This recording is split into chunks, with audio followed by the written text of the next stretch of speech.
जोगाण मंत्री मंतव्य को नहीं राज्य सरपंच संघ तीव्र प्रतिक्रिया। सरपंच महासंघर सांबादिक सम्मेलन मदनपुर रामपुर राज्य जोगाण मंत्री मंतव्य को नहीं राज्य सरपंच संघ तीव्र प्रतिक्रिया प्रकाश पूर्वक सांबादिक सम्मेलन आयोजन करिछि। राज्य सरपंच महासंघ सभापति रोमांच साहू सभापतित्व में आयोजित यह सम्मेलन में जोगाण मंत्री कृष्णचंद्र पात्र प्रधानमंत्री आवास योजना रे सरपंच ओपीईओ लांच नहीं घर देउछंती बोली कहिवा प्रसंग रे कहिथिले जे वर्तमान जाए राज्य सरकार प्रधानमंत्री आवास योजनार चूड़ांत तालिका प्रकाश करिनाही।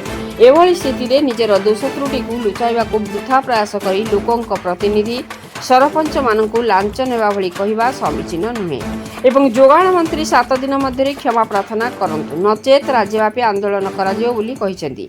एही सांबादिक सम्मेलन में नर्ला ब्लॉक सरपंच संघ सभापति अनंतराम माझी, बागपुर सरपंच गोपाल कृष्ण हाथी, शेरगढ़ सरपंच राहुल साहू उपस्थित रही। दिलीप कुमार मिश्र का रिपोर्ट, मसीहा न्यूज।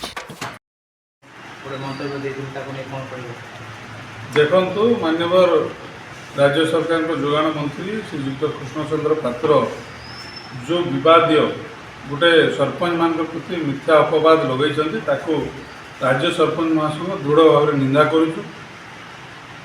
राज्य सरकार जानिबा कथा से जेहेतु जड़े वरिष्ठ मंत्री जे राज्य सरकार आज पर्यंत तांकर सरकार गठन दिन ठार आज पर्यंत गोटे हेले प्रधानमंत्री आवास देना किंतु से मिथ्या तांके बंचिबा पई तांकर दोष दुर्बलता सरपंच मान को आनिकी घोड़ौं। तो यहाँ को सरपंच संघ केवे भी ग्रहण करिवो नाही।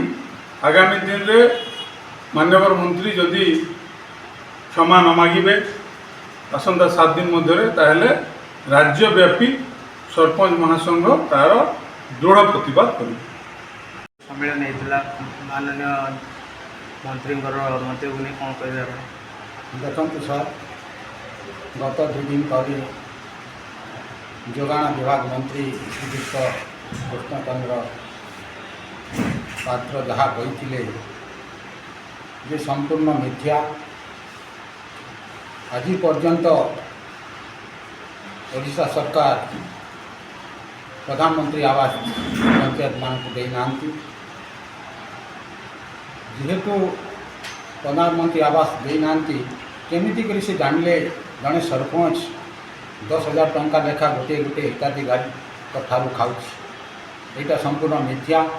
एणु आम जोगाण विभाग मंत्री को जनइबा चाहूँ जे जो सरपंच टंका खाई संपूर्ण प्रमाण आनतु नहेले आगामी दिन में ओडिशा सारा घोर आंदोलन करूँ।